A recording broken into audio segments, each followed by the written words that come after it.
Buongiorno. Salve. Salve. Alessandro, piacere. Alessandro. La mia Benissimo, collega. piacere. Come va? Benino, adesso lo spegniamo questo. Sì, un po' un'annata di solito inizia bene, no? E finisce male, questo in generale. Quest'anno è iniziata male, vediamo se finisce peggio. Questa è la cantina, in questa zona noi finiamo, diciamo quella la parte più vecchia.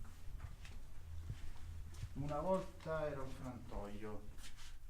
frantoio dove venivano immagazzinate le olive e poi diciamo questo immagazzinamento, questo ammasso faceva estrarre più olio, diciamo, creava un po' di calore per estrarre più olio. Adesso abbiamo messo le barrique, capasone, creta smaltata e ha questa forma, diciamo, così panciuta.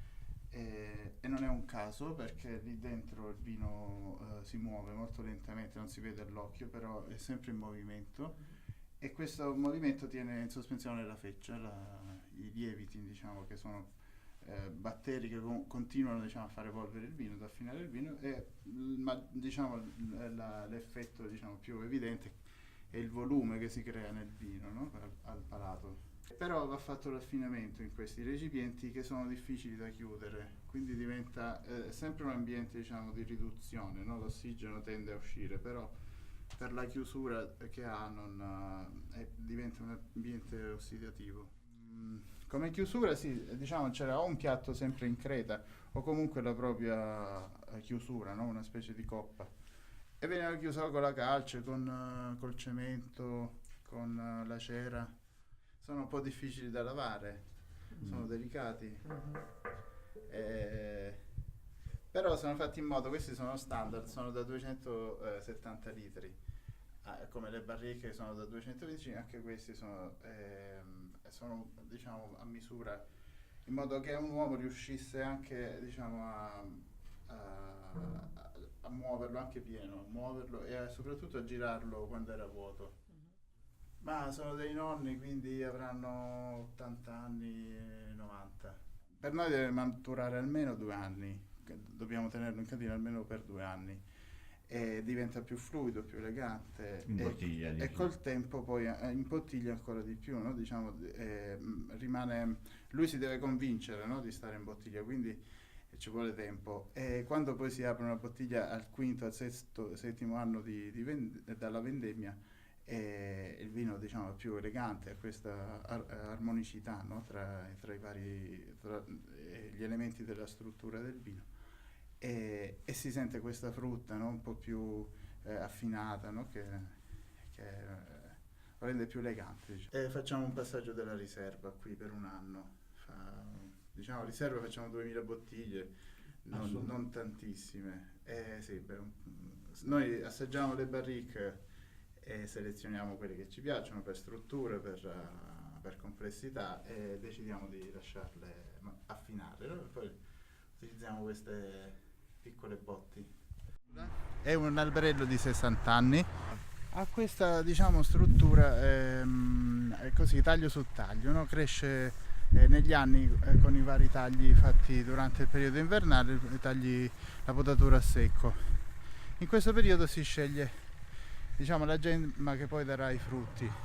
È un terreno argiloso tufaceo e riesce a trattenere l'umido. In sostanza qui tutto il Salento, ma Manduria è una pianura, non ci sono colline e questa conformazione riesce a far mantenere questa umidità nel terreno, data anche dal tufo sottostante che trattiene questa umidità, che servirà alla pianta durante l'estate in cui non piove, è asciutto e fa molto, molto caldo. La pianta con le radici andrà a trovare autonomamente questa umidità, le sue riserve, diciamo, idriche.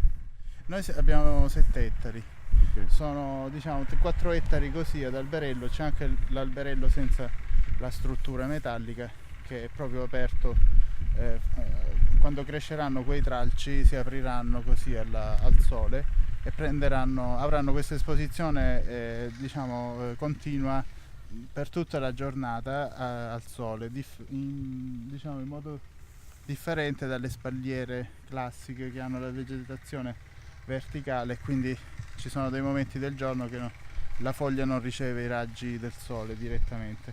Questa, diciamo, è la caratteristica principale dell'alberello, ed è famoso per la sua, diciamo, attitudine a far maturare i grappoli, proprio perché ha questa accelerata fotosintesi. Sì, questa è un'argilla limosa e diciamo, deriva dalla sedimentazione del limo. Io sono la quarta generazione, diciamo, di viticoltori, però come vinificatori il primo vinificatore è stato mio nonno, e lui ha lavorato molto con il mercato all'ingrosso, con i francesi, e Cosa facevano i francesi col primitivo? Loro venivano addirittura a curare la vinificazione in cantina durante, appunto, settembre, proprio per avere diciamo il giusto residuo zuccherino che serviva a loro per dare morbidezza ai loro vini, che invece soffrivano un po' sia in gradazione alcolica, in colore, ma anche in questa rotondità, diciamo, tipica. E dove finiva questo primitivo? Soprattutto Bordeaux, la zona di Bordeaux però ancora oggi ci sono altre zone, un po' la Francia adesso ha trovato altre, diciamo, zone, ma anche sta cambiando il clima. Però diciamo, ancora adesso è molto primitivo, aiuta altri vini del nord, del Veneto.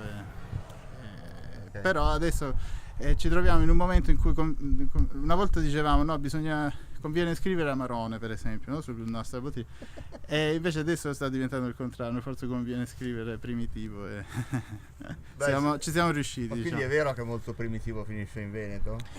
Sì, questo viene detto, io poi non ho però che cosa viene detto? Viene detto dalle grandi cantine. Ci sono 3 grandi cantine a Manduria che hanno ancora questa attività di ingrosso, no? Diciamo, di vendita all'ingrosso, e alcune cantine del Veneto hanno acquistato vigneti a Manduria, però fanno un primitivo, imbottigliano il primitivo.